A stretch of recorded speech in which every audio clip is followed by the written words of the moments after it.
Paid worker लोग हैं Bharatiya Janata party का नेता, पेड वर्कर हैं, बोलना चाहेंगे इसमें जहां बहस करना कहे। इससे ज्यादा और दूरबीन क्या देखोगे? भारतीय जनता पार्टी में जो आदिवासी नेता लोग हैं, इसको देख करके उनको तो चुल्लू भर पानी में डूब मरना चाहिए। जो नेता जो चमचागिरी करता है भारतीय जनता पार्टी, बाबूलाल मरांडी जी को और दिखाना चाहिए। वो ठीक है, मैं बोल रहा था कुतुब मीनार से डेगेंगे बोल करके, वो अब इसको देख के तो देखना चाहिए उसको।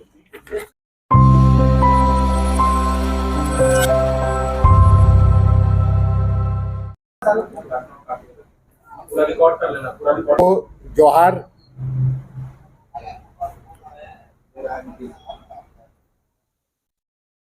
आज बहुत महत्वपूर्ण विषय को लेकर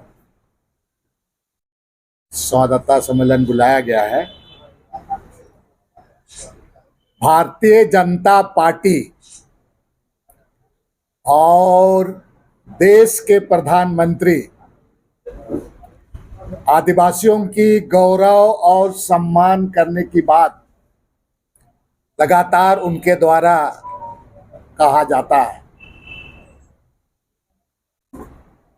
लेकिन आदिवासियों का गौरव और सम्मान का ढोंग रचने वाले, जिसको आप सभी लोगों ने आज के अखबार में देखा होगा कि कल मतलब आपका जो आज आपका 31 तारीख को देश के पूर्व उप प्रधानमंत्री श्रीमान लाल कृष्ण आडवाणी जी को भारत रत्न से उसको नवाजा गया और देश के महामहिम राष्ट्रपति महोदया श्रीमती द्रौपदी मुर्मू जी श्रीमान लाल कृष्ण आडवाणी जी का उनकी जो तबीयत खराब वगैरह के कारण उनके घर में ही जा करके ये भारत रत्न का सम्मान उनको उनके हाथों से दिया गया। एक तस्वीर छपी है, मैं आप लोग को दिखाना चाहूंगा अखबार में। ये 2 तस्वीर है मेरे पास, एक तस्वीर को देखा जाए, यही हो रहा है आदिवासियों का सम्मान और गौरव। कहने भर के लिए तो बहुत बड़ी बड़ी बात। हाल के दिनों में देश के प्रधानमंत्री भगवान बिरसा मुंडा के जन्मस्थली पुलियातू में भी आए थे और गौरव सम्मान और गौरव दिवस भी मनाया जा रहा है। देश में राष्ट्रपति महोदया का क्या स्थान होता है आप सभी लोगों को मालूम है। चलिए ठीक है, लाल कृष्ण आडवाणी जी का हो सकता है स्वास्थ्य खराब होगा, वो बैठे रह गए, लेकिन प्रधानमंत्री जी को देखें, वो राष्ट्रपति खड़ी है और बैठे हुए हैं। देश को गौरव और सम्मान का ढोंग रचने वाला सबसे बड़ा देश का जादूगर, इसको नौटंकीबाज भी कहा जाए तो कम नहीं होगा। और इसके साथ साथ कल हमने टीवी अखबार में देखा, बाकी लोग भी बैठे रह गए हैं वहां पर, धनखड़ वगैरह जैसे लोग। इधर भी देखे, यही है आदिवासी दलित का सम्मान।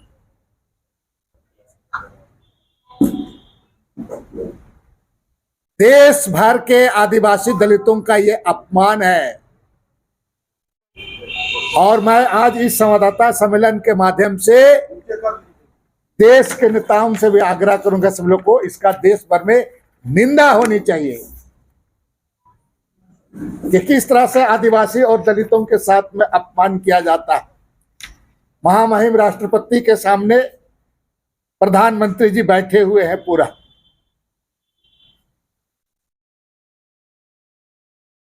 ये ढोंग और चुनाव के समय और पहले से भी जिस तरह से आदिवासी का अपमान इसी का है कि मणिपुर में हुआ, माननीय प्रधानमंत्री चूंकि वहां आदिवासियों के साथ हुआ, वहां गए नहीं। आप देखा होगा यहाँ पर आपका जिस तरह से मध्य प्रदेश में आदिवासियों के साथ किया गया, सिर्फ और सिर्फ आदिवासियों को उनका जो जल जंगल जमीन से उनको बेदखल करने के लिए बड़ी बड़ी बात उनके लिए कहा जाता है, लेकिन जहां उनका सम्मान और हक की बात आता है तो नतीजा यही होता है। इसलिए अपमान हुआ है महामहिम राष्ट्रपति जी के साथ। देश की जनता इसको बदला लेगी इस 2024 चुनाव में, और इस राज्य की जनता से भी मैं अपील करता हूं कि इससे ज्यादा अपमान और कितना सहोगे। महामहिम राष्ट्रपति जी के साथ अपमान, देश के आदिवासियों के साथ, दलितों के साथ अपमान हुआ। बस, और कुछ पूछना है तो पूछिए। रुचि जी, अभी ऐसा है कि आचार संहिता है, अभी प्रदर्शन होगा, लेकिन आने वाले दिन में ये चुनाव में लोगों के बीच में एक इशू होगा, मुद्दा होगा, और जहां जहां जाएंगे इस बात को, इस तस्वीर को लोगों को दिखाने का काम करेंगे। और भारतीय जनता पार्टी में जो आदिवासी नेता लोग हैं, इसको देख करके उनको तो चुल्लू भर पानी में डूब मरना चाहिए। जो नेता जो चमचागिरी करता है भारतीय जनता पार्टी का, पेड वर्कर लोग हैं भारतीय जनता पार्टी का नेता, पेड वर्कर हैं, बोलना चाहेंगे इसमें, जहां बहस करना कहे। इससे ज्यादा और दूरबीन क्या देखोगे? हमको लगता है ये वाला सबको देखो, ये जोकर लोगों का थोड़ा बता दो, लोगों को ये ढोंग वाला रचने वाला लोग को थोड़ा ठीक से करिए, डाइल्यूट वगैरह ना हो, समझ रहे हैं ना? ये इतना बड़ा आप लोग भी समझ रहे हैं, देखिए ना पूरा कैसे महामहिम खड़ी है, देखिए, देख लीजिए पूरा। अब बहुत लोगों का आंख नहीं खुलता है तो चश्मा उसमें लगा के दिखाना होगा इस सब चीजों को, देखिए पूरा। अब बाबूलाल मरांडी जी को और दिखाना चाहिए, वो ठीक है, मैं बोल रहा था कुतुब मीनार से डेगेंगे बोल करके, वो अब इसको देख के तो डेगना चाहिए उसको। बड़ा मुद्दा है, इससे ज्यादा मुद्दा और क्या होगा? मतलब आप समझ लीजिए कि आदिवासियों को क्या समझता है, इसे समझ लीजिए। इसी से साफ वो साबित कर दिया कि आने वाले दिन में हम संविधान बदलेंगे, यही दिखा दिया, वो बता दिया वो। आदिवासी आप मेरे लिए कुछ नहीं हो, पहले अपना गिरवा देखे हो, उनके साथ कौन कौन क्या है? भानु प्रताप शाही नहीं है क्या?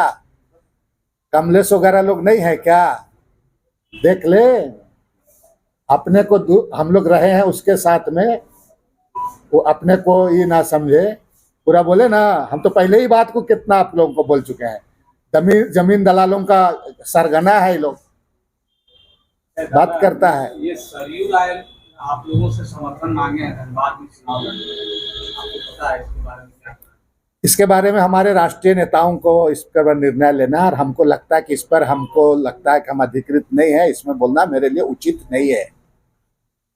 आरजेडी ने प्रेस कॉन्फ्रेंस कर कहा है कि हम पलामू और चतरा दोनों लड़ेंगे। ये तय तो वही हमने कहा कि भाई राष्ट्रीय नेता आला कमान लोग तय करेंगे, और अब लेकिन तब है क्या है कि अब विलम्ब नहीं होना चाहिए, अब जल्द से जल्द बाकी जो हमको 7-8 सीट मिला है उसके लिए नाम को घोषणा करना चाहिए, अब विलम्ब नहीं होना चाहिए। जरा लगता है कि सरयू राय अगर धनबाद से चुनाव लड़ते हैं तो एक मजबूत चेहरा इंडिया गठबंधन की तरफ से वो हो सकते हैं।